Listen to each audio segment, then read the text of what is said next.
It just happened so quickly. Nobody knew what was happening. So a lot of just anxiety and fear. As night fell and it got dark already, we knew that there were people over there that were disconnected, but we knew needed help. Call from the Coast Guard has gone out saying they now need help. The organization that has given us so much, that helps us, is now asking for help. We have to do it. We have to try.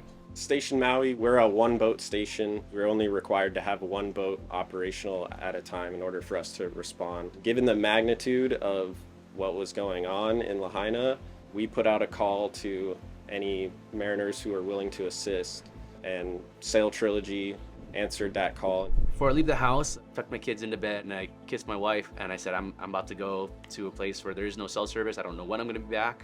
So we kind of made that decision together and kissed her goodbye and headed down to the vessel. Met with the Coast Guard. It all happened really fast. They said, are you sure? Are you guys okay to go out in these conditions? At that point, it was blowing sustained 50 knots. That is the most nervous I've ever been out on the water. It was proper hurricane force winds. Without any exaggeration, the ride out to Lahaina was probably the most nautical stuff I've ever done. And then all of a sudden, actually the wind just completely died.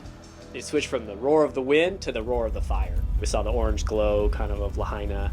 The whole town is burned out in the middle and it's burning on the sides, and I could feel the heat about 2 miles from shore.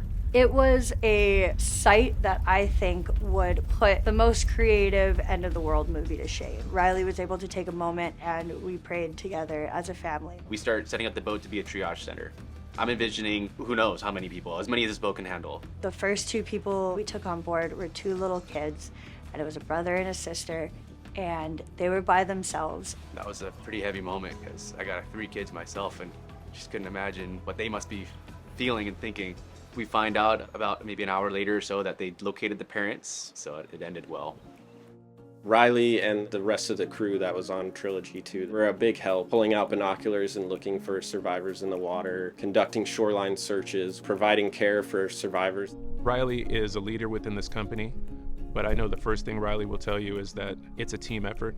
I'm really proud of them because everyone was on mission. Denver Coon, my cousin, Captain Travis DeWater, Captain Nick Shaw, Captain Kuki'i Walker, Maurice Bajon, and Captain Bobby Lechner, in addition to the Coast Guard. Everyone just stepped up big time. We train for not exactly this situation, but we train for pretty intense situations, and these guys really don't. It really shows what a person's made of when they're willing to do what these people did for their community. And I think that's really where it comes from, is their love of the community. To the Congressional Medal of Honor Society, I think it's great to spotlight people like Riley, to highlight the fact that Lahaina has a long road to recovery. He will always put the needs of those around him above himself. Riley wasn't worried about his own safety, more worried about helping the people, the friends, the family, the community, which his family is so much a part of. I don't feel like a hero. I was just doing what I felt was my kuleana. It means one's right, one's privilege, one's concern, and ultimately what's one's responsibility. I feel like I was just doing my kuleana. A big mahalo nui loa to the Congressional Medal of Honor Society for this unbelievable award and recognition. It's not just an award for me. It's not just an award for me and my team. This is an award for the people of Maui.